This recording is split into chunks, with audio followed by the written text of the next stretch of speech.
오늘은 출애굽기 30장 22절로 38절의 말씀을 살펴보겠습니다. 출애굽기 30장 22절로 38절의 말씀을 같이 읽겠습니다.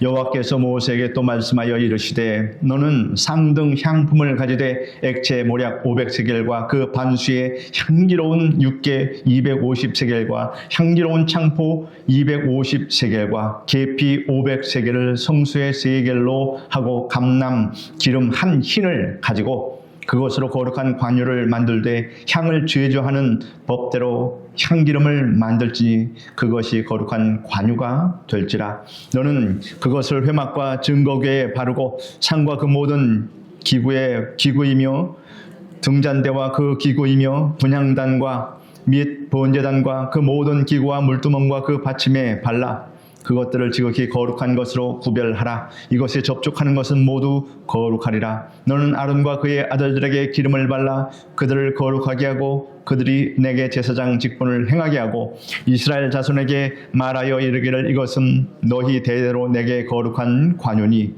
사람의 몸에 붙지 말며 이 방법대로 이와 같은 것을 만들지 말라. 이는 거룩하니 너희는 거룩히 여기라. 이와 같은 것을 만드는 모든 자와 이것을 타인에게 붙는 모든 자는 그 백성 중에서 끊어지리라 하라. 여호와께서 모세에게 이르시되 너는 소 합향과 나감향과 풍자향의 향품을 가져다가 그 향품을 유향에 석 대 각기 같은 분량으로 하고 그것으로 향을 만들되 향 만드는 법대로 만들고 그것에 소금을 쳐서 성결하게 하고 그 향 얼마를 곱게 찌어 내가 너와 만날 회막 안 증거궤 앞에 두라. 이 향은 너에게 지극히 거룩하니라. 네가 여호와를 위하여 만들 향은 거룩한 것이니 너희를 위하여는 그 방법대로 만들지 말라. 냄새를 맡으려고 이 같은 것을 만드는 모든 자는 그 백성 중에서 끊어지리라. 사랑하는 성도 여러분, 우리가 누군가를 기억할 때 때로는 그 사람의 목소리나 얼굴보다 향기로 기억될 때가 있습니다. 어머니의 품에서 나던 은은한 살레움, 오래된 성경책에서 나는 종이 냄새, 또 비온 뒤의 숲에서 나는 흙내음 같은 것들입니다. 냄새는 보이지 않지만 강력한 존재감을 드러냅니다. 오늘 하나님께서는 모세에게 성막에서 사용할 두 가지 특별한 향기를 제조하는 법을 아주 구체적으로 알려주셨습니다. 하나는 기구와 사람을 거룩하게 하는 관유이고 다른 하나는 하나님께 올려드리는 향입니다. 하나님은 왜 이토록 까다로운 제조법을 말씀하셨을까요? 그리고 이 향기가 오늘 우리에게 우리의 삶에 또한 어떤 영적인 의미를 주는 것입니까? 오늘 말씀을 통해 우리 내면을 거룩한 향기로 채우는 은혜의 시간이 되기를 소망합니다. 하나님은 먼저 거룩한 관유를 만들라고 하셨습니다. 이 기름은 아무데나 바르는 것이 아닙니다. 성막의 기구들과 제사장들에게 발라 그들을 거룩하게 구별하는 용도로 쓰이는 것입니다. 하나님께서는 항상 거룩을 말씀하신다라고 하는 이 사실을 잊지 마십시오. 내가 거룩하니 너희도 거룩하라 이렇게 말씀하셨고 이 모든 제도에서 하나님은 하나님의 본성 거룩을 우리에게 요구하고 계신다라고 하는 이 사실 23절에서 24절 말씀을 보면 너는 상등 향품을 가지되 액체 모략 500세겔과 그 반수의 향기로운 육체 250세겔과 향기로운 창포 250세겔과 계피 500세겔을 성수의 세겔로 하고 감람 기름 한 인을 가지고 하였습니다. 액체 모략 50세겔과 500세겔과 육개 250세겔, 창포 250세겔, 계피 500세겔, 그리고 감람 기름 한 인입니다. 500세겔이면 그 양이 약 5.7kg의 엄청난 양입니다. 감람류 한 흰은 4리터 정도의 양입니다. 여기서 주목할 것은 상등 향품, 즉 최고의 재료를 쓰라고 말씀하셨습니다. 모략은 나무의 상처에서 흐르는 진액을 말합니다. 예수님의 장례를 준비할 때 쓰였던 향료로 자기를 부인하는 십자가의 죽음과 희생을 상징하는 겁니다. 그 상처에서 흐르는 진액, 십자가의 죽음과 희생을 말합니다. 육개와 계피는 시나몬으로 껍질을 벗겨내야 향이 납니다. 겉사람이 벗겨지고 속사람이 드러나는 그 연단을 의미합니다. 창포는 진흙 속에서 곱게 자라는 식물입니다. 죄악된 세상 속에서도 굽히지 않는 곧은 신앙의 절개를 뜻합니다. 25절에 그것으로 거룩한 관유를 만들 때 향을 제조하는 법대로 향기름을 만들지니 그것이 거룩한 관유가 될지라. 이 재료들이 감람류, 올리브 오일과 섞이게 됩니다. 감람류 한 희는 약 4리터라고 말씀드렸습니다. 성경에서 기름은 성령을 상징합니다.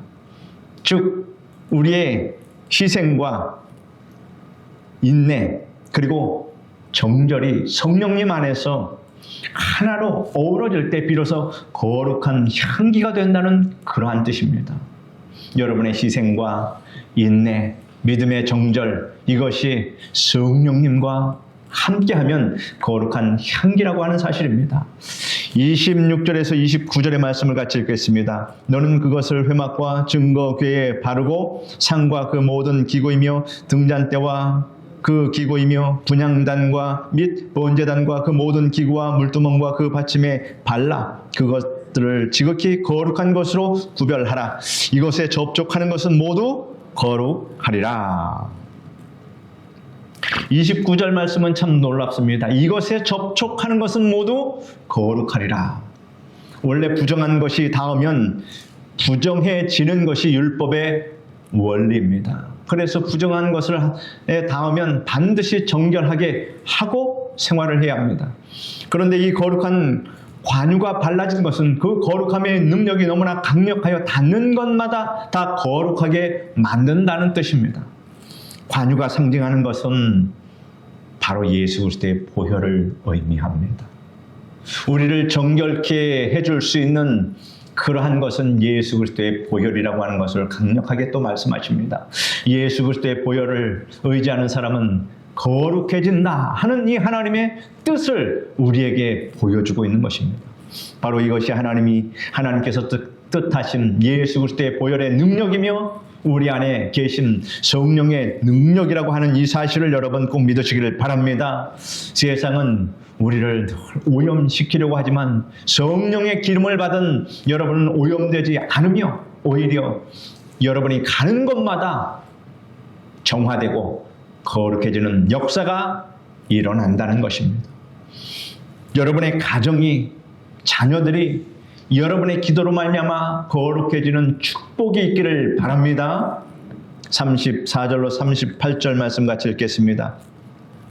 여호와께서 모세에게 이르시되 너는 소합향과 나감향과 풍자향의 향품을 가져다가 그 향품을 유향에 섞되 각기 같은 분량으로 하고 그것으로 향을 만들되 향 만드는 법대로 만들고 그것에 소금을 쪄서 성결하게 하고 그 향 얼마를 곱게 찌어 내가 너와 만날 회막 안 증거궤 앞에 두라. 이 향은 너희에게 지극히 거룩하니라. 내가 여호와를 위하여 만들 향은 거룩한 것이니 너희를 위하여는 그 방법대로 만들지 말라. 냄새를 맡으려고 이 같은 것을 만드는 모든 자는 그 백성 중에서 끊어지리라. 관유가 우리에게 부어지는 거룩함의 은혜라면 이제 34절부터는 나오는 향은 우리가 하나님께 올려드리는 기도를 말씀하고 있습니다. 요한계시록 5장 8절에 보면 네 생물과 24장로들이 그 어린 양 앞에 엎드려 각각 검은고와 향이 가득한 금 대접을 가졌으니 이 향은 성도들의 향기라, 성도들의 기도들이라 이렇게 말씀하고 있습니다. 35절에 보면 소금을 쳐서 성결하게 하고 하였습니다. 하나님은 소합향, 나감향, 붕자향, 유향을 섞어 향을 만들되 반드시 소금을 치라고 말씀하셨습니다. 레위기에서 소금은 변하지 않는 언약, 부패하지 않는 그런 상징을 말하고 있습니다. 우리의 기도가 때로는 감정에 흔들릴 때가 있습니다. 좋을 때는 찬양하다가 힘들 때는 원망하기도 합니다. 그러나 하나님이 받으시는 거룩한 기도는 언약의 소금이 쳐진 기도입니다. 상황이 변해도 내 마음이 약해져도 하나님은 신실하십니다 라고 고백하는 믿음의 기도가 향기로운 향이 되어서 하늘 보좌에 올라가는 것입니다. 날마다 우리 인생이 잔잔하지 않습니다. 풍전등화도 만나게 되고 태풍도 만나게 됩니다. 그럴 때마다 나는 하나님을 신뢰합니다. 하나님은 신실하십니다. 이 믿음의 기도가 향이 돼서 하나님 앞에 상달된다라고 하는 이 사실을 여러분 알아야 합니다. 36절에 보면 그 향 얼마가 곱게 찌어 증거계 앞에 두라라고 하십니다. 덩어리진 향은 불에 타도 매캐한 연기만 날 뿐입니다. 곱게 빠지고 부서져야 향기로운 냄새가 납니다. 이것은 자아의 깨어짐을 상징합니다. 하나님 앞에 나올 때 내가 왕년에 이런 사람이었는데, 내가 얼마나 많이 알고 있는데, 내가 얼마나 많이 가졌는데 하는 덩어리진 자존심이 남아있다면 참 기도가 나오지 않고 연락이 안 됩니다. 하나님 앞에서 철저히 낮아지고 가루처럼 부서진 심령, 즉 상한 심령이 될 때 그 기도는 가장 아름다운 향기가 된다 하는 것을 말씀합니다. 여러분의 인생을 통해서 겪은 수많은 고난과 아픔들이 사실은 여러분을 하나님 보시기에 가장 아름다운 가루로 만드시는 과정이었음을 믿으시기를 바랍니다. 오늘 본문에서 가장 엄중하게 경고하시는 말씀이 반복이 됩니다. 32절, 33절, 37절, 38절에 사람의 몸에 붓지 말며 이 방법대로 만들지 말라. 냄새를 맡으려고 이 같은 것을 만드는 모든 자는 끊어지리라. 이렇게 말씀하셨습니다. 이 향기로운 기름과 향은 오직 하나님을 위한 것입니다. 사람이 자기를 치장하기 위해서 향수를 쓰거나 단순히 냄새를 즐기기 위해서 만들지 말라고 경고하고 있습니다. 오늘날 현대 교회의 위기가 무엇인지 아십니까? 예배와 기도를 나를 위한 위로의 도구나 문화생활로 전락시키는 것을 말합니다. 내 마음이 편해지려고, 사람들에게 거룩해 보이려고 신앙생활을 하는 것은 거룩한 관유를 사람의 몸에 붓는 것과 같다라고 하는 것입니다. 세상적인 방법으로 교회의 부흥을 흉내내거나 인위적인 감정으로 성령의 은혜를 조작할 수가 없습니다. 오직 하나님의 정하신 방법, 즉 말씀과 기도로 하나님이 정하신 재료, 즉 예수 그리스도의 십자가만이 거룩함에 이를 수 있게 하는 것입니다. 우리는 하나님을 이용하는 자가 아니라 하나님께 온전히 드려지는 자가 되어야 합니다. 우리의 기도가 나의 욕망을 채우는 도구가 아니라 하나님의 뜻이 이 땅에 이루어지는 통로가 되어야 합니다. 사랑하는 성도 여러분, 오래된 나무일수록 깊은 향이 나고 잘 숙성된 된장이 깊은 맛을 내듯이 신앙의 연륜이 깊으신 여러분은 하나님 나라의 보배와 같은 존재라고 하는 사실을 확신하시길 바랍니다. 하나님은 오늘 여러분에게 두 가지를 요청하고 계십니다. 첫째는 성령의 기름 부으심을 사모하십시오. 고린도후서 4장 16절에 보면 그러므로 우리가 낙심하지 아니하노니 우리의 겉사람은 낡아지나 우리의 속사람은 날로 새로워지도다 라고 말씀하고 있습니다.